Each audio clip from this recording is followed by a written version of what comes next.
Katauka and you are watching NewsX. Let's take a look at some of the top stories. A 2-year-old toddler was found dead in the rubble after a Russian drone and missile attack on Kyiv, bringing the death toll to 31 people, including 3 children. Over 159 people were wounded, with the attack involving more than 300 drones and 8 missiles, according to President Volodymyr Zelensky.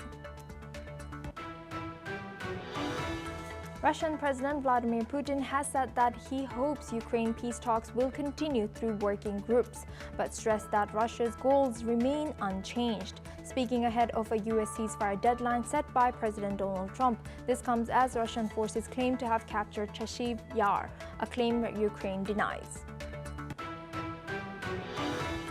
President Donald Trump's tariff deadline has passed, setting a 35% rate on Canada and 25% on India. With tariffs rising from the 10% baseline, Asia shares fall while Mexico gets a 90-day extension, and copper and de minimis imports face changes. U.S. envoy Steve Witkoff became the first high-profile American official to visit Gaza since the war began, touring a U.S.-backed aid operation site that the United Nations says contributes to deadly conditions. Hours after his visit to a site in Rafah, Palestinian medics reported that Israeli forces shot dead 3 Palestinians near one of the foundation's locations. Meanwhile, France has begun airdropping 40 tons of humanitarian aid into Gaza, with President Emmanuel Macron urging Israel to open full humanitarian access. Foreign Minister Jean-Noel Barrot has said 4 flights from Jordan are delivering aid now, as global monitors warn of malnutrition and child deaths amid severe access restrictions.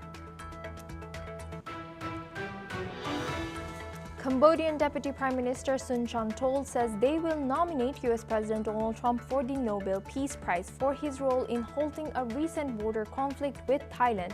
The nomination follows what Phnom Penh describes as Trump's direct intervention in easing tensions between the 2 Southeast Asian neighbors. Lebanon's health ministry said 4 people were killed in Israeli airstrike on southern Lebanon on Thursday.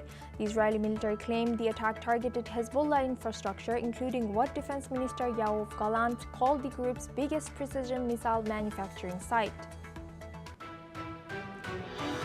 German Chancellor Friedrich Merz has said that the European Union will negotiate with the United States on steel export quotas to avoid excessive tariffs. The move follows a July trade deal with President Donald Trump's administration that imposed 15% tariffs on most products, while steel and aluminum remain subject to 50% duties. Russian President Vladimir Putin, during a visit to Valam